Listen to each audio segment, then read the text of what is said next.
Does this button still work? Bing bong. It works. It works.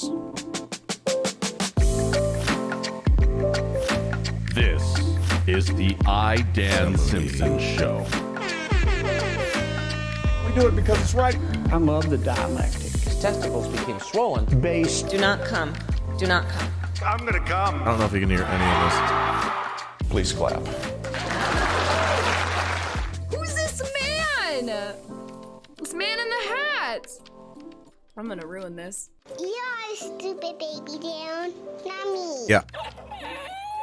Okay. Wow. Surprised that button still works. You just hit a button, it does like a million things. Okay, this is the show with me, and I talk to people. Hey, today on the show, I'm talking with Matthew J. Hunter, member of the Communist Party USA. Yes, a dirty commie, just like me. As well as, well, I'm not a member of the CPUSA. However, I'm dirty.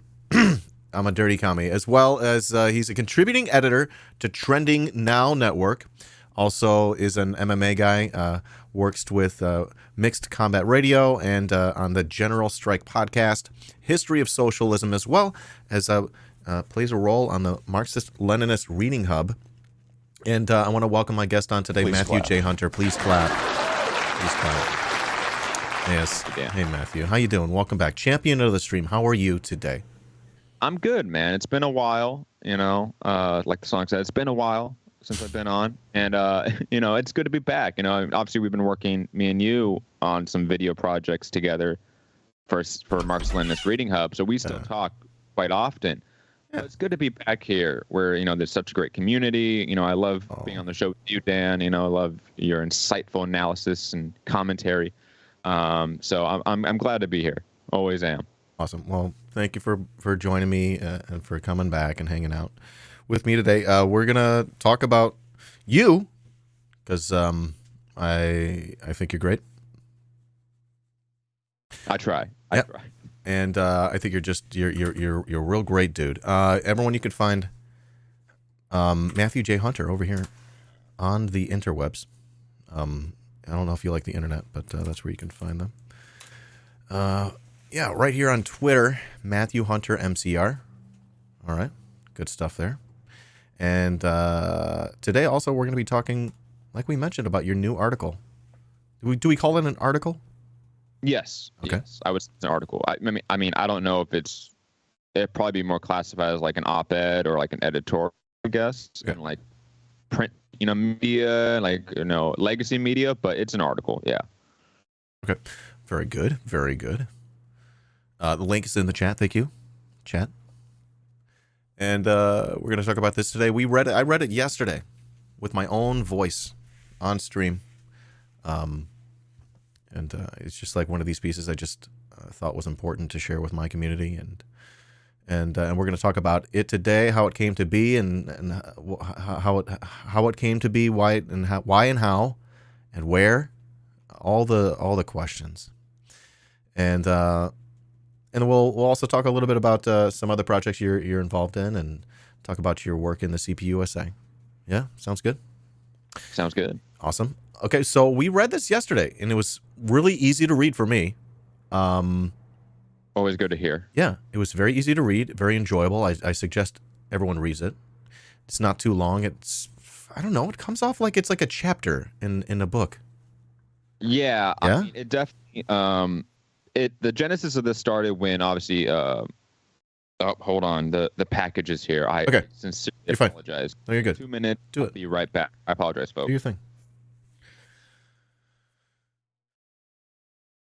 Perfect. He just gets up. There's a fucking flag. He's a flag guy. Does this button work? Right. Boom. Okay, good. Yeah. We're going to talk about the article. Good stuff there, yeah. And a very serious mixing board. Oh my god, I think this move transition is no good. We're just gonna do fades.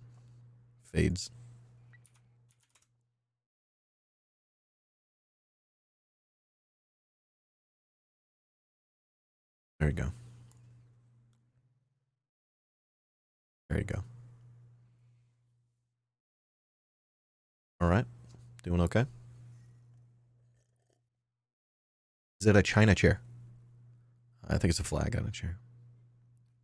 And yeah, it's they move on their own. So it's impressive stuff. A poltergeist. Tick-tock.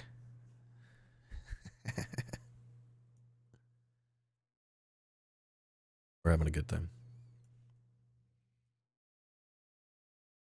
We're literally interviewing China. Yep. That's right.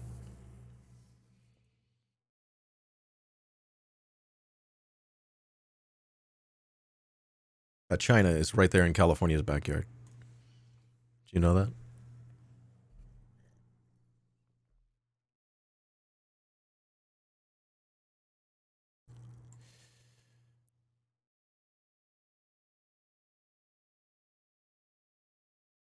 I'm a little nervous. What's going to happen when I got to share audio? I switched all my audio stuff around. It's got weird. It's getting weird over here. This is all pretty much off.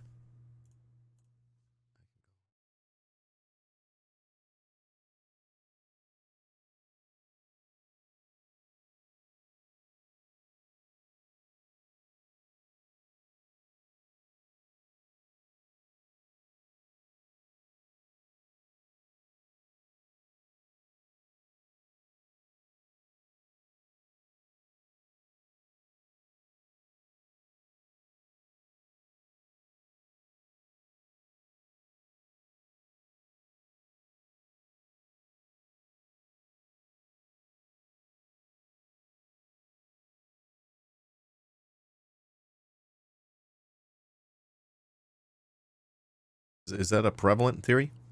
Stuck and found? I don't know much about that.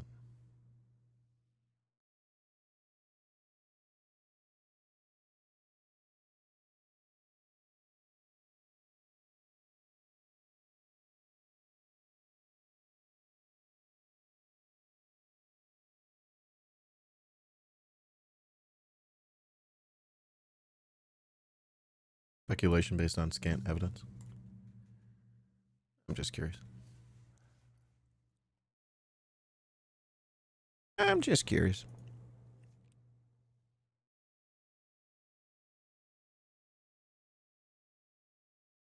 Nice. Let's go. All right, all right. I'm back. Sorry Awesome. about that. It's all good.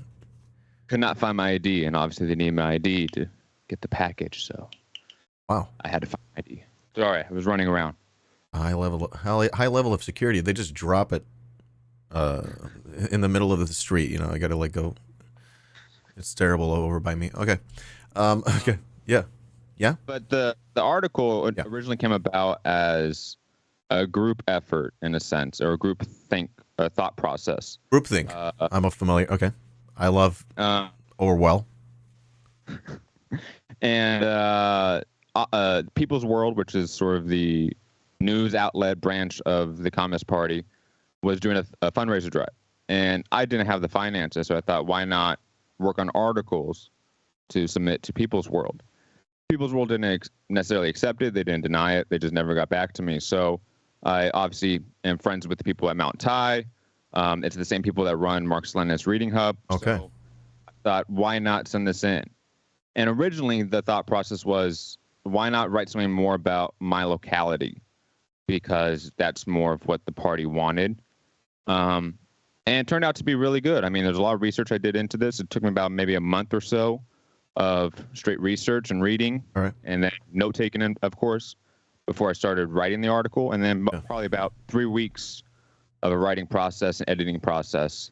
Again, collective in nature. Between me, fellow party member, and then obviously the people at Mount Tai. All right. Well, that answers a lot of questions I had. Yeah. Tell us more about. I mean, I'm in the middle of a bit of a project, and I'm trying to see if I can what I can learn from you here. Okay. I mean, in what way? I just honestly I feel like I need a model, and just like work off a model and crank out some decent content. I'm working on a piece about. Or it literally just might not turn into anything, but I'm just researching and I'm seeing, and I'm a content creator, so I should be like putting it back out there in the world. So obviously I'm thinking about how I would do that. My project is on the compatible left, the non-communist left. And I mean, I've seen you do a lot of research with that, right? yeah, like what do I do with it, Right, yeah. I mean, if you are starting a project like this, anyone listening out there, if you're starting a project and you want to write about it, create a video on it, and you're doing research, is one of those that requires research in order to create it. Diligent note-taking and annotation is essential, because once you get, 3 sources deep, it starts getting a little bit mixed up in your head. So in order to sort of keep it all together, I have big outlines. And, pretty much like, for example, this article was set up by date, right? So there's different chunks of date.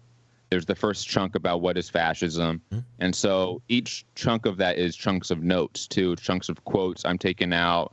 I'm also citing them in the notes too. So when I put them back in the article, I know what to attribute it to. That is very, very key. It's very easy to get lost in this. I remember when I started research for the USSR documentary that I'm working on, which is kind of morphed into something else.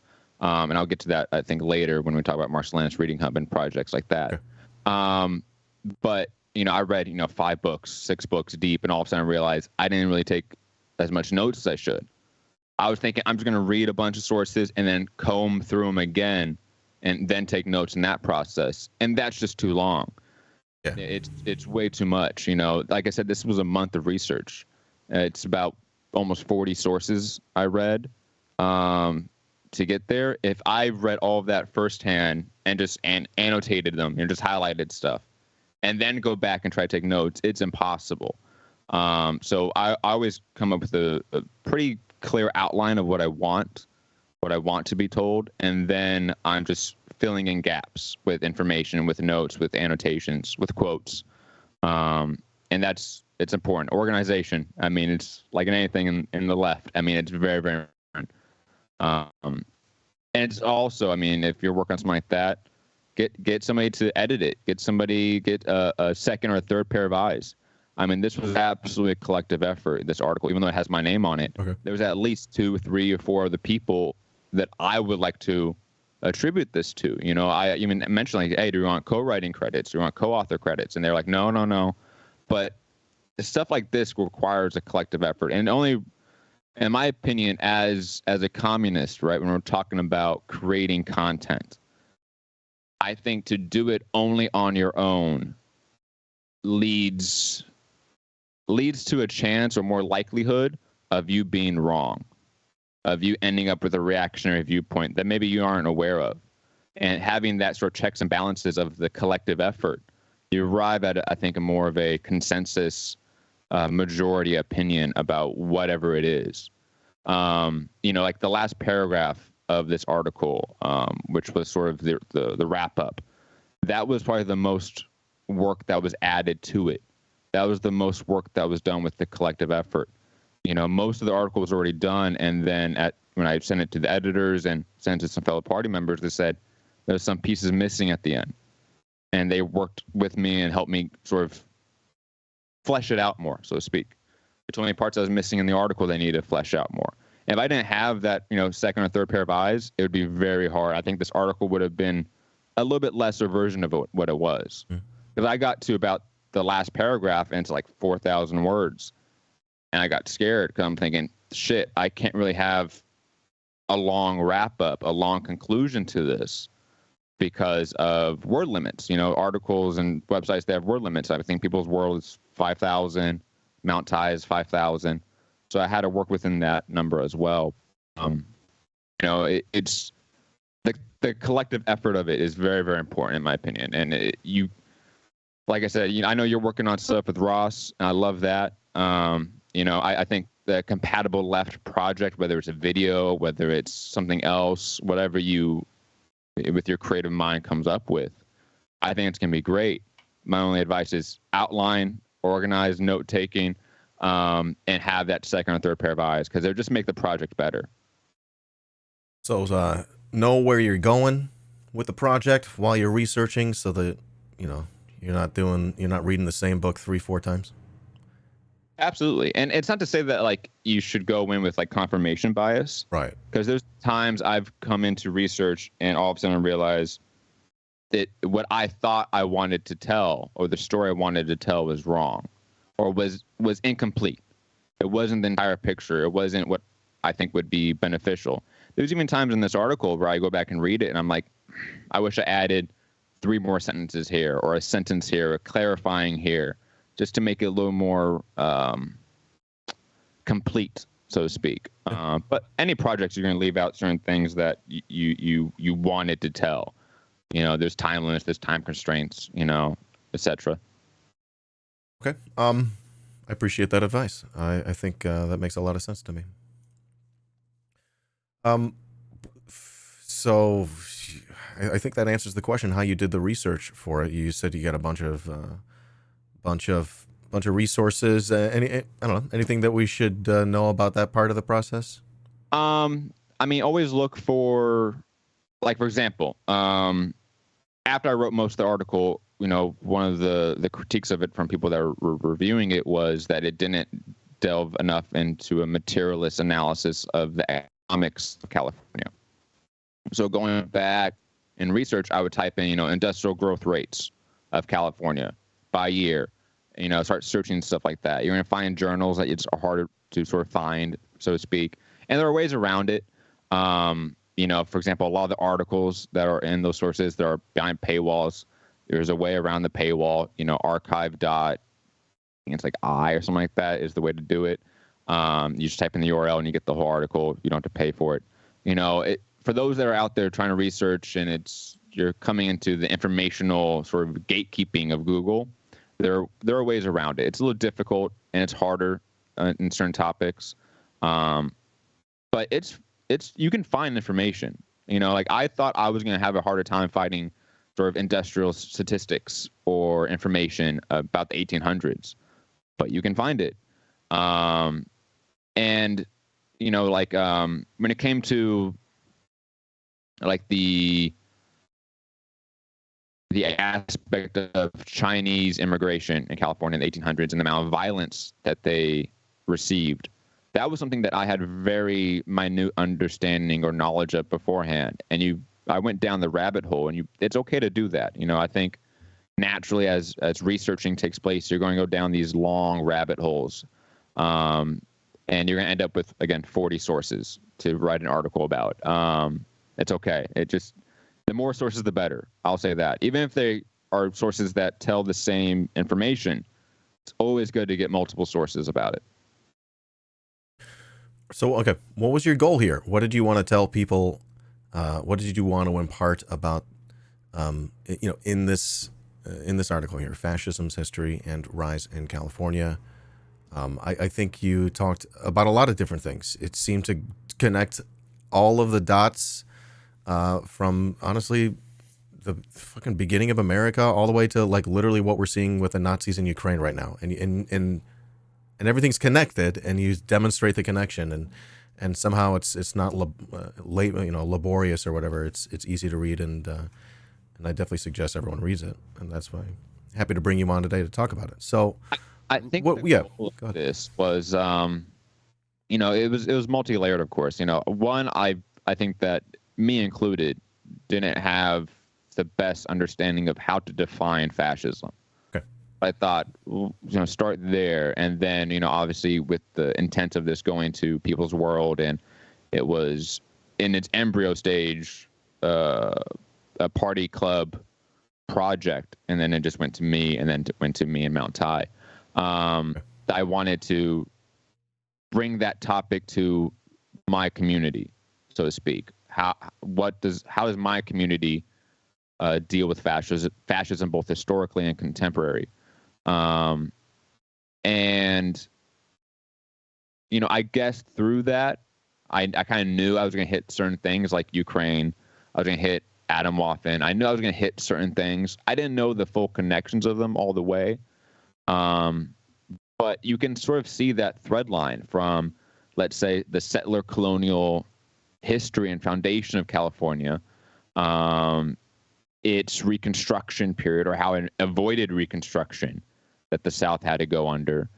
And those material foundations led to the rise of the KKK again in the 1920s. It led to this really fertile ground for Nazism in the 1930s, and it hasn't really gone away. And California, I grew up here, I was born here. It's I know what it's portrayed as. I know it's portrayed as this sort of liberal bastion of freedom and tolerance, or whatever. I've had a family that's moved away from California that's very conservative because they view it as, communist or whatever bullshit that they get on Fox News. And I always knew it was wrong. I we had a question earlier about the mission system, and that's one of those things that you're taught at a very young age in California. And I think it's 4th grade. You do every school in California does mission projects. So you build a little mission, a little, diorama. You go to a mission on field trips, and you sort of get told this story, and it's mostly a lie about the way Catholicism worked, the way, the Spanish colonizers conducted themselves with the indigenous population. So I knew there was stuff wrong there. But the extent to it, I really did not know. I'll be quite honest. It's not taught in our schools. Even the California genocide, the fact that we have a population of indigenous at the start of Spanish colonialism of around 300,000. And if I remember correctly, the number at the start of, let's say, U.S. annexation is still pretty high. It's around 150,000. We're still talking about a 50% drop in population due to Spanish colonialism, due to a population of about 12,000 Spanish colonizers. They were able to destroy half the indigenous population. And then you have this wave of U.S. annexation and white settlers come in, and that just decimates the population completely. We're talking about almost a 90% or 95% drop in population size. It's significant. Luckily, the indigenous population has rebounded drastically in California. I think that now the population's at like 600,000. But in that process, you have a loss of sovereignty, a loss of culture, a loss of history, a loss of community. These things are very, very important, and it's intertwined with the racism that Chinese immigrants face. It's intertwined with the KKK. It's intertwined with Nazism and modern fascism. This was even, I will say, I'm not going to say names or anything, but one of the people in this sort of collective effort to put out this article was actually very dismissive of trying to connect these points about, proto-fascism, racism, settler colonialism, and modern fascism. They thought it wasn't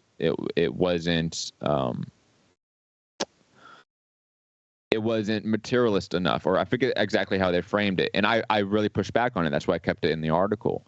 I think that this settler colonial racism, this white supremacy that is baked into our American culture from the very beginning is not an exception to any rule we have even today. It's very much the foundation for what we have. It's very much the reason why California has one of the most segregated school systems in the country, one of the highest poverty rates of any state in the country. And this is California. This is at one point, the 7th largest economy in the world, just this individual state of this individual country. And yet, it, again, had the highest poverty rate in the country. This is absurd. And I think these are all 100% connected. It's not that this is all fascism. I think that's where I think a lot of people fall in this trap. Now everything bad is fascism. No. I try to point that out in the article that liberalism, or now we have neoliberalism, creates this bed, this fertile ground for fascism to rise, because it's perpetually imperialism in crisis and perpetually imperialism in decay. The peak of monopoly capital of the late 1800s, early 1900s, that Lenin famously wrote about in Imperialism, the Highest Stage of Capitalism. It's morphed in a lot of ways. The U.S. hegemony has morphed in a lot of ways. And what we're seeing in the last, let's say, 15, 20 years is that resurgence of fascism, just like we've seen a resurgence of leftist radicalism, that the idea that capitalism isn't working for us anymore, for the petty bourgeois, and the fact that the working class are now sort of realizing, hey, it's not working for us. That leads to that ground for radicalization. Whether you go left or right, it depends on a lot of variables, but it's there. And it's important to take note of that. If you're a leftist, a communist, an organization, we're in a very important crossroads right now, just like we were in the 1930s, and the 1920s, just like we were in the 1870s. We're at this point where we can go one way towards more chauvinistic and reactionary society, or we can form a united front of the forces and the organizations that are working against that and actually work against it. And, the labor struggles are important. What we're seeing, I think, in Tennessee and Florida are examples of how the electoral battlefield, so to speak, should not be neglected. It should be a battlefield that are very strategic and very tactical in, but it's not a battlefield we should ignore. When we have our trans comrades losing their rights in many states, and we see representatives, even though they're not necessarily communists or socialists, but being kicked out illegally of state houses, this is important to take note of. This is how fascism starts really taking state control, and it moves from a fascist movement to a fascist state. Because right now we're in a liberal state, but we have fascist movements that are highly infiltrated in both the government and law enforcement. Obviously, Google LSD gangs. But that is, from my eyes, very quickly converting more and more to state control. And that's when it becomes very, very concerning. Again, Florida, I think, being a very good example, or unfortunate example, of how this fascism is becoming more and more centered in state power, which it once was. I mean, when we talk about, U.S. California governor in the 1800s talking about we need to stop Chinese immigration or it's going to be a stain on our posterity, we're at that point again in other states. And again, it's very important to make these connections and to see the enemy for what it is and where it is as well. You were mentioning how California escaped some of the effects that the southern state had felt during Reconstruction. I think we're talking about how there were, for instance, closer. I'm thinking about like voting laws and how the southern states had certain things that they had to submit themselves to that the North didn't. What else? I'm just like curious. Like, I can't think of anything off the top of my head. The South was under military occupation for some time, actually, as well. It was also forced that those 13th, 14th, and 15th Amendments were ratified in the South. The South being largely Democrat controlled at the time, the North being Republican controlled. Obviously, we didn't have the switch in parties and all that, the realignment, until much later, about 100 years later. But California was Democrat controlled at the time, like the South was. But because California ruled and went with the North did not put them under the oversight that the Reconstruction era put under the South. So there was no military occupation. There was no forced ratification of those amendments. So the 14th and 15th Amendment were not ratified till 1958 and 1962, respectively. Might be off on a year there. But that reality allowed for while the KKK, for example, was very prominent in the South, obviously, during the Reconstruction, it also had to deal with Union soldiers. So there was, obviously it's, I think, a little bit of a gross example, so to speak, but like the Kulak period of the 1930s in the Soviet Union, how there's that intense class warfare in the countryside. In a similar way, that was happening in the U.S. during the Reconstruction. There was an intense class warfare going on in the South between Union soldiers, black sharecroppers, free black slaves, and obviously now majority white population that is now being thrown into the working class, that's now being forced into destitution, and are saying, what the hell? And they're now being radicalized to KKK proto-fascist violence. And California, they didn't have any of that intense class warfare. In California, there was no Union troops to stop them. There wasn't a majority, or not majority, there wasn't a significant black population in California at the time, and wouldn't be till about the 1920s. And because of that, the KKK and other groups like them were allowed to basically flourish at the time. That's why you see very quickly them gain state control, in a sense, both in the governor's seat and in local municipalities. Like the city of Brea, for example, like its first, I forget the exact statistics, but it's an article.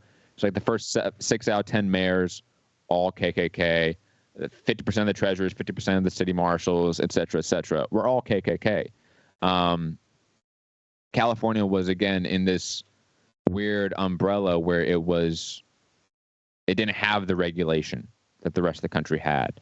And also, because of that immense primitive accumulation that was happening in California at the time, I would presume that the U.S. government had a hands-off approach and let capitalism do what capitalism does, because they put themselves in a bind, meaning the U.S. government, by signing the Treaty of Guadalupe Hidalgo, which said that Mexican nationals kept the right to their private property after the Mexican-American War. So Mexican nationals in California, Arizona, New Mexico, etc., they were still technically allowed their private property after the war and allowed to stay. Obviously, that couldn't happen. So it unleashed this wave of extrajudicial violence, where now this giant wave of white settlers are coming in. In 1847 or 48 alone, 70,000 new white settlers came into California when there's only 12,000 Mexicans there at the time, or around that number. So automatically have this huge discrepancy, this huge power imbalance. And most of the lynchings that happened in California were against Latino and Mexican nationals in the sort of Reconstruction period. From 1850 to about 1935 is when the statistic comes from. And there's another study that has California at a much lower rate, and that study is a little bit older. But when you look at that study and see lynching numbers in the South, it's absolutely comparable, and actually more than quite a few southern states. It's just, it wasn't against a now freed black population. It was against a Mexican population that was deemed an enemy within. And that, again, that type of violence was not the exception. It was the norm. It was accepted, and it was needed for that primitive accumulation, for now these white settlers to own the land, the resources, and the labor. You have the railroad monopolies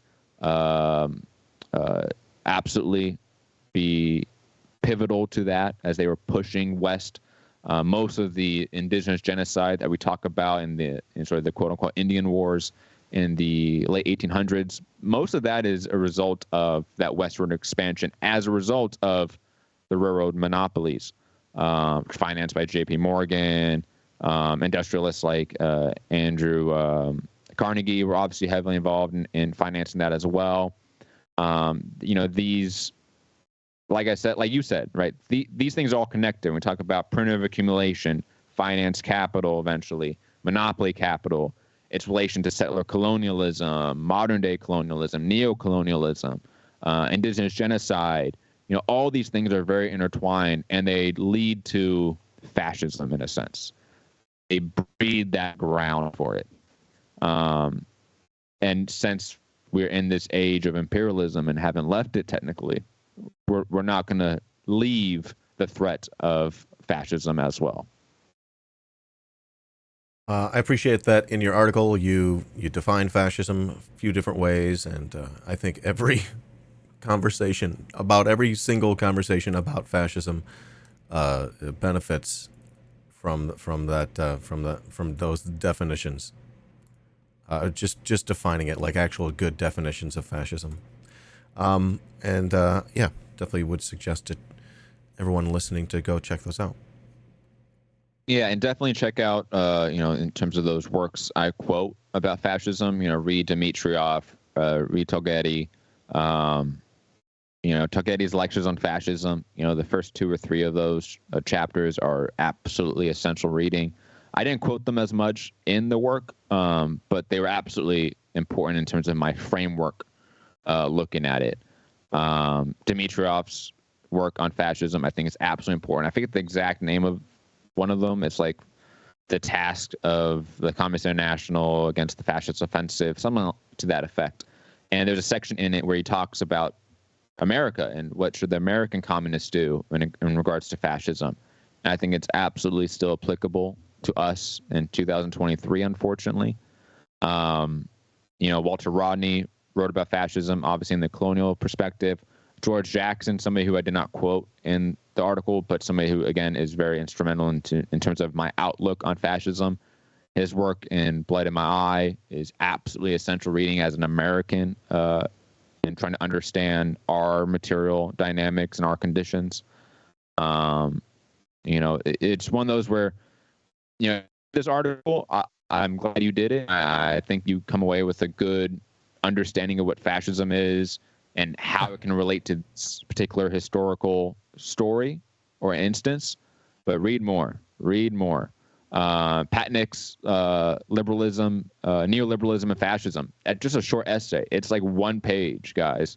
I only took 1 paragraph from it, but that 1-page essay, immensely important. Please read that as well. And it's PDF online. You can find all this stuff for free online. Awesome. And folks, you can find that again through Mount Tai Press. And you're involved with the organization. You're I don't know. You're important in the organization, or how do we put this? I'll explain it. 'Cause I know you've asked me offline, so to speak, on how you wanted me to come on the show and talk about Marxist-Leninist Reading Hub. Yeah, that as well. And it's all. Oh, I lost you. I don't know who logged off. It just said call ended. All right. Let's try a new one.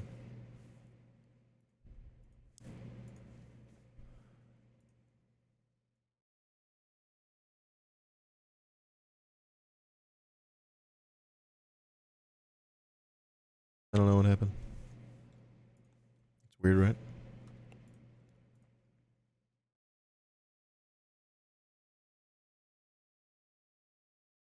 My bit rate was all over the... Okay.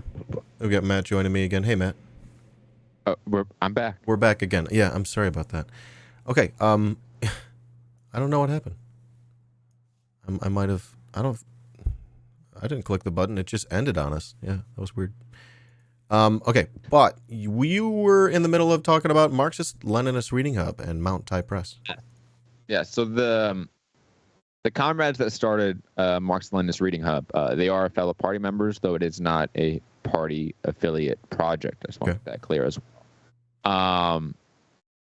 They've been working on that for, years now at this point, and they do a lot of stuff with book publishing as well, Red Print Publishing. They've published at least like 30 books at least. Very affordable on lulu.com. Highly recommend getting some of them. I got a bunch of them. Good. Especially some like you can't like honestly get, like Socialism with Chinese Characteristics. Fantastic, like a little one-er book that has a bunch of different Chinese authors and Marxists. So that's really good stuff. They have one on Ho Chi Minh Thought as well. Highly recommend that one. They're like $5. I picked up, I think, 15 books for just over $100. 15 books. I was like, what the fuck? I'm gonna go crazy. I went wild. Yeah, that's great. Yes, they're fantastic for doing that, because some of the stuff is just, it's not like easily accessible. It's not just on Marxist.org, so to speak. Some of it is, of course. So if you want to read it for free, you can do that. But they also do a lot of sort of, what would you call it, like free book deliveries or free book drives. So they can you can basically request to go to the website mlreadinghub.org, I think, and you can request a free book, and most likely you're going to get it, especially if you're within the U.S. due to shipping costs. They've also been very important with working with the Communist Party of Kenya and releasing their book that just came out. They're one of the organizations, along with Peace, Land, and Bread and Iskra Books. They're one of the organizations that helped with that. But they also started Mount Type Press, which is sort of the news/theory blog, I guess, but I feel like blog is derogatory, so I don't want to say that, And again, one of those, you can submit an article if you have an idea you're writing, or you want to write about something. Feel free to go to it and publish something. They're very, very easy to work with. They're solid comrades. I've been brought in only in the last 6 months or so, maybe. And they brought me in to work on all the videos for them, basically. So they just gave me free reign to do whatever I wanted. They work on the scripts. So all these short videos you're seeing from MLRH, those are basically written by them, the creators of it. I come in maybe and clean it up. Like the Stalin one is the only one really where I did the script, because we were trying just to get that one out real fast, and so I did it. But obviously I hit up Dan to do voiceovers for it, which people love, man. Everyone said that he had a great voice on that Stalin one. Hey. He has a couple other ones coming out soon. One on the police, and one on the state, I believe. I forget exactly. The one on the police is going to be the one that's probably going to come out first. But very excited for where that's going to lead. I can't really talk about it in full right now because it hasn't been announced yet, and I'm not the one to announce it. Okay. But next year we are working on a feature-length documentary. Let's go. And it will be released in monthly installments, so it'll be 12 episodes total. And it's going to be 10 minutes an episode at least. So we're working about 2 hours total in length at the end of it all. I'm very excited for that. And because of the topic of that project, and again, I don't want to disclose it, it's all secretive, but stay tuned. I'm very, very excited. I'll just say this. Think about whose anniversary is next year. That's all. Okay, for maybe 100 years since they have passed away, and we need to honor them. I'm just saying, just think about this stuff, guys. Just think about it. But because of that, it's kind of changed where I want to go with my personal project on the USSR. So that might be not scrapped, but redefined. So I might just take it just as the Stalin era and just do a documentary on the Stalin era for my own channel next year as well. And again, both projects might end up, for sure the Stalin one, will end up being books that I write next year. Oh my God. I hope it's Puccini. Died in 1924. And for the big project for MLRH, they give me full control of that. So I'm writing the scripts, I'm doing the research, I'm doing all the note taking for that one. So I'm very, very excited for that. Very scared because I don't want to mess it up. But very excited for that. And hopefully Dan will help me out with the Let's go. Let's go. Let's do it. Sign me up. Already start taking notes for that one. I'm at like 20 pages of notes, and I'm just like, oh God, it's gonna be a lot. I know. Jeez. Do you handwrite your notes? No. Okay, No. I was curious. I used to, like, I'm the type of person, like, I like reading a physical book. I don't like reading like PDFs. I hate it. Yeah, I like a physical book.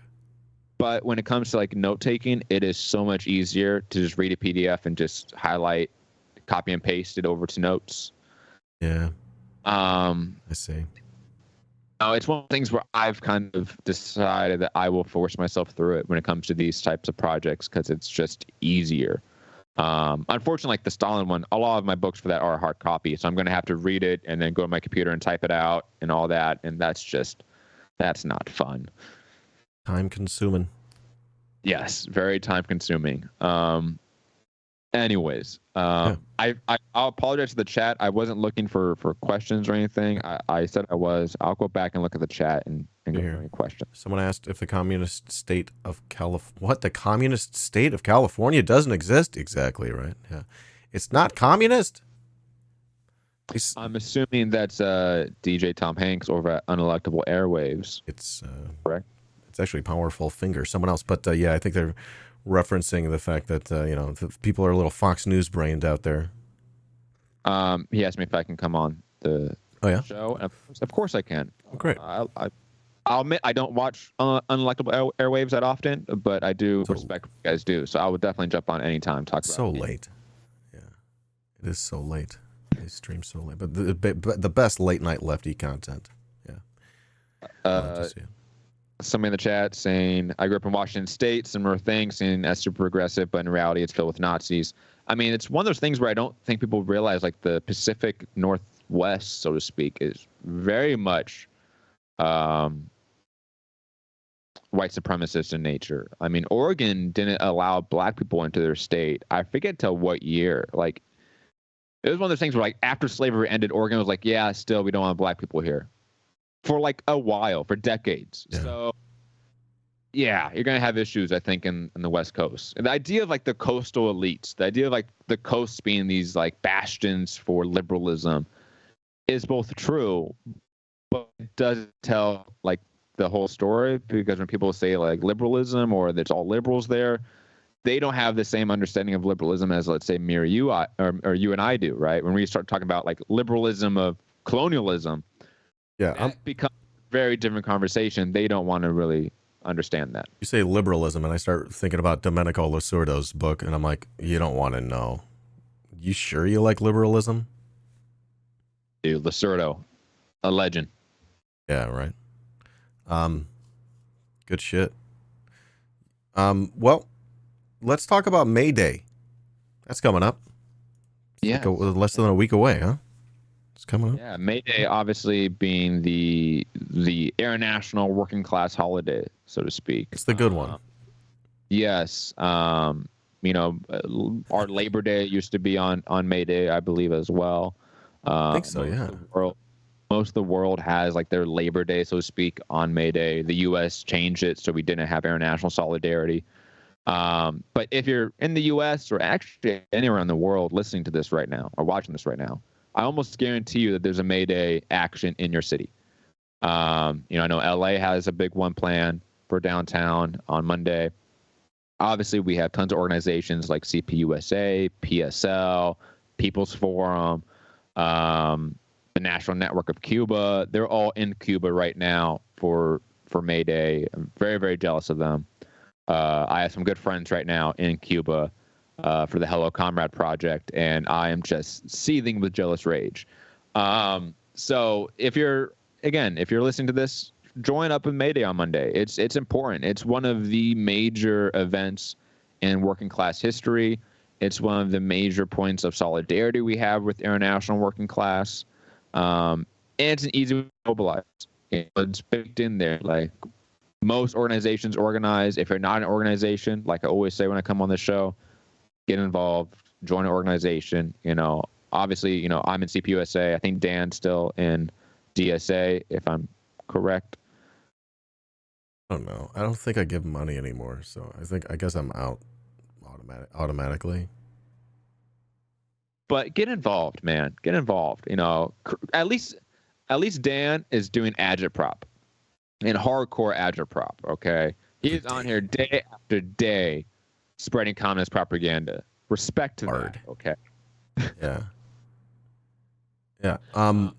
Good point though. I every time you come over here, I remind myself I think I might like to get involved. I'm about to move though, so maybe I'm gonna. I think that was my last excuse to not get involved, not join a party here in Chicago. But Yeah, and the Minneapolis. You got any commie friends up there? Absolutely. There we go. Absolutely. I want to say, like, I want to say Joe Sims, who's one of the co-chairs, is Minneapolis. I want to say he lives there. All right. He lives there or Detroit. I forget which one. But Twin City, CPUSA, very active. Obviously, DSA is active in Minneapolis. I believe FRSO is as well, and maybe PSL. So I think Minneapolis is low-key a pretty active town when it comes to these organizations. So you shouldn't have trouble. All right. All right. May Day's coming up. Folks, maybe find something in your city if you want to get involved. Otherwise, I'll try to stream. I'll probably be streaming May Day. Try to see what's going on around the world. How everyone's celebrating. Don't be one of those chauvinists, those social chauvinists whose alleged socialism ends at the border. You know, like one of my favorite things, sort of piercing the imperial veil of propaganda and trying to become more international is like enjoying when you see that revolutionary solidarity. When you see countries like, I don't know, even just like increase their bilateral relations and trade. You're like, all right, this is the shit. Let's go. Like, this is how we do the thing. Like, this is the direction we need to be moving. Especially when you see, countries of the global South collaborating and trading and sort of establishing and showing off in some ways their international solidarity. We had Lula in China. And he's walking with Xi Jinping, and the band starts playing this song, and the song sounded really weird to me. It sounded like some 80s, like late 70s sitcom song, but it was I can't remember the details of it, but it had something to do with some Brazilian independence movements, some leftist Brazilian independence movements of the 80s, and it was like a specific thing, and you could tell they were flexing their international solidarity, and I'm like, good job, Chinese band, like, way to go, like, that's the shit, like, and I think the more we become international people, we're gonna enjoy that more and more and more.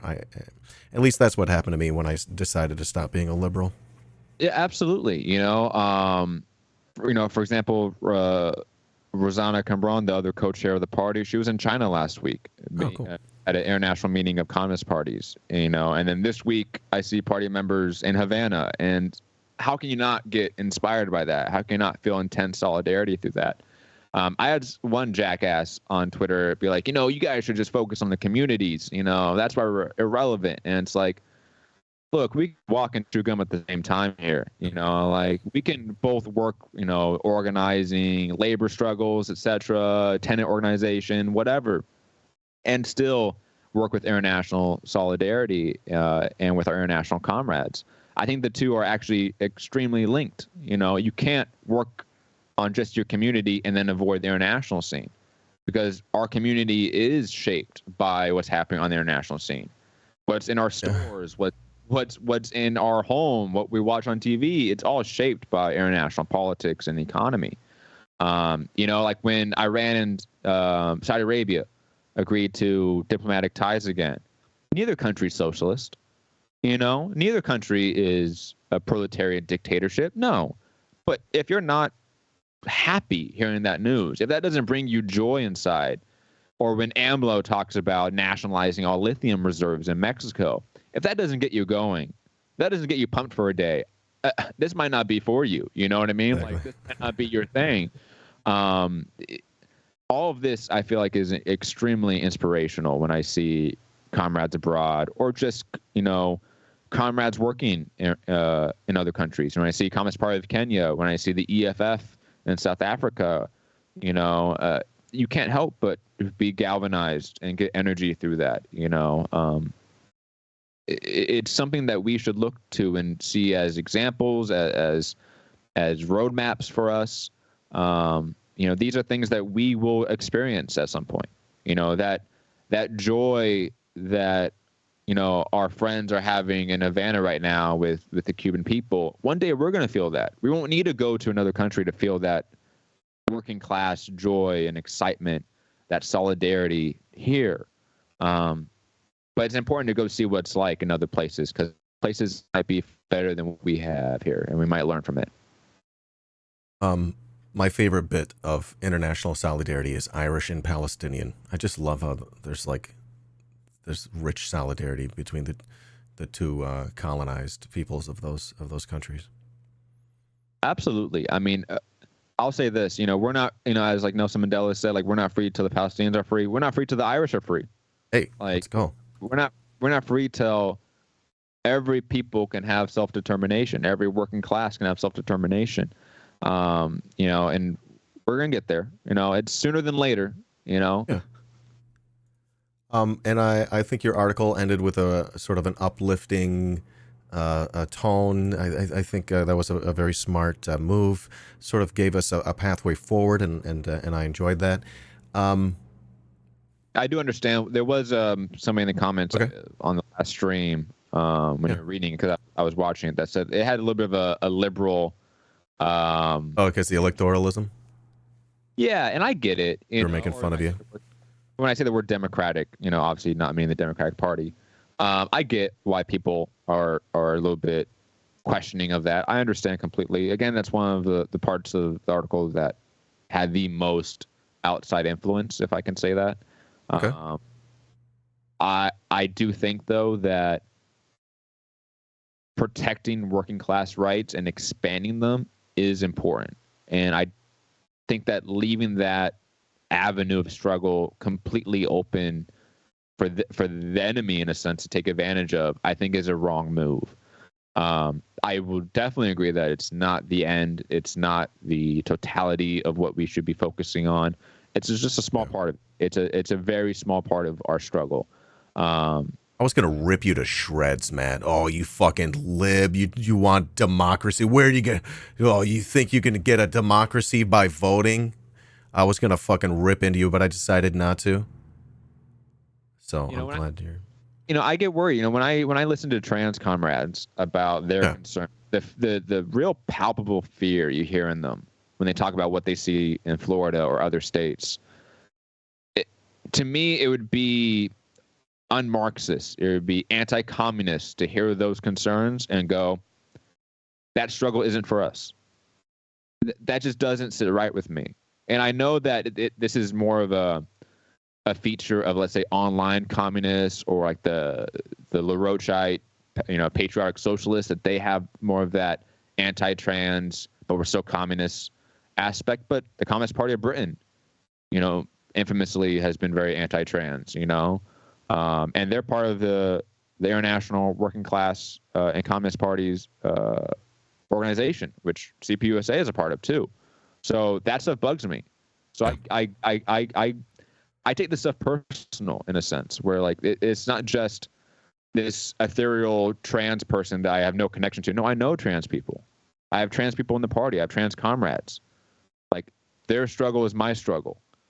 And right now, pretty much the only avenue we have to protect them is political battles, the electoral battles. If their rights are taken away, then it is a slippery slope. I mean, I know that phrase is used often and misused often. But when we talk about, gay rights, when we talk about interracial marriage rights, all these things from a legal perspective are absolutely connected. They have the same precedence. So if one of them goes, from a legal perspective, it's very challenging the rest of us. And then we're right back where we were 80 years ago. And I don't want to be fighting the same battles we were fighting 80 years ago. We should be over that shit. We should be fighting new battles and new struggles. But we're here, so we have to keep fighting. Yeah, and something to be said for, understanding power and understanding, not wanting to waste revolutionary time and energy, and not wanting to leave power on the table. It doesn't mean, we believe that we should spend all of our energy on electoralism, but sometimes there should be some energy spent. And this conversation is so different than if I were to have this with a liberal friend. I'd be like, hold on a second. I'd be talking about electoralism from a completely different angle. But this is what happens when you're able to make have a comradely discussion with a comrade. and get into some of the nuance here. You know, I'm reading a biography, an old biography. It's like published in 1973 from somebody in the Soviet Union about Lenin. And not a hint at all for next year's project. Not a hint at all. But it's interesting. There's one anecdote that the person writes about where it's very early in Lenin's life. He's like 24 years old. He's just moved to St. Petersburg. He's alone. He's getting involved in Marxist struggles and stuff. And he hears about a worker strike at a factory. So he like runs over in the middle of the night, evading police surveillance, right? And he gets to his friend's house, somebody in this organization he's in. It's like the Emancipation of something is the name of the organization. And he's like, tell me about the worker strike, because that person is in that factory. And so they start talking about it. And he's like, we must write leaflets. We must get the information out to the workers about how to exploit them and galvanize them further, right? So they spend all night, Lenin, handwriting 4 leaflets. That's it. And he's like, hand these to workers and have them keep handing it off to more workers after you finish it. And Lenin was like, this will do. And I was really struck by that story because it seems so little. 4 leaflets for a factory of 500 people in a town of 1 million plus in St. Petersburg. But look where Lenin ended up. You know, look where the Russian people and the Soviet people ended up. That the fact that they created the first worker state, you know, and all off the back of a guy writing 4 leaflets in the middle of the night. And that's all he could do at the time. You know, like whatever you can do out there, even if it seems so small, it is important. And you might not know how important it is till decades later, but it is important. All these little drops in the bucket add weight to it, add that antagonism that we need in our class reality. So just get involved. You know, I say that, man, like little bit of work helps, man. An hour a day, an hour a week, it doesn't matter, man. Like make it count. You know, Lenin thought he had 4 leaflets and that would count, and it did. You know, what can you do out there listening? What can you do out there watching? You know, what 4 leaflets can you make? You know, how can you get involved, even on a very small level? But you can make a change. I mean, I know that's very much in how we used to perceive it as like a very liberal understanding of politics. Like all you need is one person to make a change, but it all adds up. You know, when 1,000 people do 1,000 little things, it becomes something gigantic. Again, that story about Lenin just really struck me. You know, one of the fathers of Marxism, so to speak, and communism, one of the 5 heads, he thought 4 leaflets were enough. Don't ever think what you're doing is not enough. That was really inspiring. I really appreciate that, Matthew. Folks, you can find Matthew on Twitter, Matt Hunter, MCR. We were talking today also about the Marxist-Leninist Reading Hub. Do what I did. Like, put like 10, 15 books in your cart, and then I'm telling you, it's not going to be that much money. And I'm just saying, just spend it all, and then read all the books, and then your brain will get bigger. We were talking today about Mount Tai Press, and thank you, Killeen, for dropping Matthew's article as well into the chat, and that's where you can find those links. Yeah, man, this is a lot of fun. Thanks for talking with me today. Of course, man. Awesome. Anything else you want to talk about, Dan? I mean, I'm here. For another minutes if you want. I don't know. What was on my mind? Powerful finger 1, 2, 3. All right, yeah, questions for chat. Yeah. Thoughts on CPUSA and them constantly endorsing Dems? They do that? No. Is that a straw man? Yeah, kind of. I'll say this. I think CPUSA has sometimes missed the mark in terms of how we talk about the electoral struggle. I think there's been times that we have, as a party apparatus, as a sort of branding, we have misspoke, especially in terms of like tweets, right? There's a famous like Twitter thread that we did like in 2020 from the election that got a lot of hate. The CPUSA as a party policy does not endorse Democrats. So CPUSA does not endorse any Democrats. What you will see is efforts based on localities for certain elections. For example, here in LA, we had the mayor race between Karen Bass and Rick Caruso. Rick Caruso came from the real estate capitalist world, talked about increasing the police budget drastically, and eliminating homelessness by just eliminating homeless people, basically. Like, it was as close as we got to a fascist mayor in some time, or at least a crypto-fascist mayor. Karen Bass, a liberal through and through, a neoliberal through and through. And there was debate about what should the party do in terms of this election, at least internally. And a few party members did go and canvass for Karen Bass. Did the party have a policy of that? No. And we also, not we, because I did not go canvass for Karen Bass, but those that did, because I'll be honest, I was on the other side that didn't think it was important or relevant. I thought Karen Bass could beat Rick Caruso without the party's help. And I would argue that the party did not help Karen Bass get elected. The very few people that did canvass for, I think, had a net neutral effect, so to speak, where nothing really came about. Knocking on people's doors and talking to people, I think that's cool. But that was an internal debate, so to speak. And again, it was not party policy. I think CPUSA historically, and by historically I mean, let's say from the 1980s onward, from the Ronald Reagan era onward, the party had a policy of Rent supporting damn high. Democrats in the sense that it viewed Ronald Reagan at that time as an outright fascist. And it viewed supporting Democratic Party efforts to unseat him. And the party, as a result, really fell in a revisionist period. There's no other way to put it. Sam Webb. Which one? I always get the Webbs confused because Gary Webb's the journalist that was assassinated. Sam Webb. Sam Webb was the party leader from the late 90s all the way up until about 2014. Sam Webb was absolutely a liquidator, a party wrecker, and he wanted to liquidate the party and align with the Democratic Party. That is true. Sam Webb was, in a sense, forced out of the party. There was a brief sort of transition period with John Batchel as leader, and then he was, in a sense, ousted as well from party leadership, though he's still in the party, unlike Sam Webb.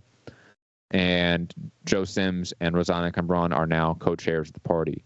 And since then, since 2018 convention, the party has taken a much more independent route, so to speak, a much more Marxist route when it comes to electoral struggles. I do think us as a party historically faulted on that point, but it's something that is not here as in my tenure as the party. We've never had the party officially endorse any Democrats since I've been in the party since 2020. So I think that it's a little bit of a straw man. I understand the question. I understand the history behind it, and the concern. But the party went through a massive reformation period not too long ago. There's, for example, the entire party structure is formatted between districts and clubs, right? So you have the districts, so Northern California, Southern California, those are two districts. And then within districts, you have clubs. And that's the basic party structure all the way to the top with the national convention and national executive. That entire structure was removed by Sam Webb. So all the districts and clubs were basically liquidated in the early 2000s. So the entire party structure was gone. That's all been revitalized. That's all been restructured in a very short amount of time. We, as a party, went from 5,000 members when this restructuring started to now about 20,000. I see that as a massive improvement. And it's the reason why we got that improvement is because of the changes in the party and the party program. So I understand the question. I think it's a little bit misguided. And I would say this as well. Party leadership does a Friday live stream every week on our YouTube. Joe Sims and Rosanna Cambron, along with other national leaders, are on a Friday live stream every week discussing national issues, international issues, party issues. So they're accessible. You can email them at any time. They will email you back. If you have concerns, if you have questions about the party, don't be afraid to hit up anyone within the party as well. Matt Hunter MCR on social media, hit me up. And if you're wary of the party for whatever reason, do not let that stop you from getting involved in organizing. Like I say to everyone, DSA, FRSO, PSL, all these organizations have faults. All these organizations have committed mistakes. None of these are perfect, but they all do good work at the end of the day. And I think that supporting them or getting involved in one of them is the least we can do. Awesome. Cool. Yeah. Do we have any other questions from chat? Do you play Fortnite, Matt? And are you a good shot? Because Dan is questionable. I'm probably Says better than you, Dan. Right Left Head. I think I can safely say that. I'm probably better than you. Only because I have 2 kids and they make me play Fortnite. So I have to keep up with a 13-year-old on video games and a 9-year-old. So Yeah.